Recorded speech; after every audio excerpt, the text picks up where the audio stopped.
A Brexit benefit update. We know that Brexit has not been an easy ride these past years, and we're aware that the NHS has taken some of that brunt, with fewer doctors and nurses from the EU meaning longer waiting lists and face-to-face appointments, with the possibility of you having to cope with pain and medical problems for longer. We're also aware that Brexit has added to the cost of living crisis, with a further 33% on top of food inflation.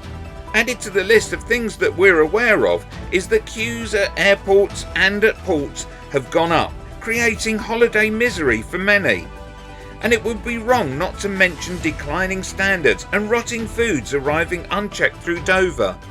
Not to forget custom charges when buying abroad, or lots and lots of paperwork when trading within the EU. Without EU rules and regulations, we've had problems with raw sewage being pumped into our rivers and seas from water companies that would have been accountable to EU law. At some point, one day in the future, we will get round to dealing with it, we promise. And it hasn't escaped our notice that farmers and fishermen, those of which many threw their weight behind Brexit, have felt the impacts of leaving the EU, with little or no help from the government to ease the transition, many deciding to pack up for good. So putting those teething problems and many unmentioned ones to one side, it comes with much joy and excitement to list the following Brexit benefits.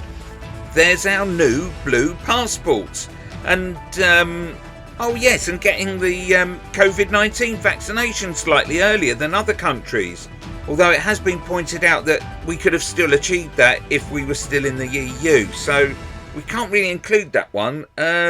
Did we mention the new blue passports?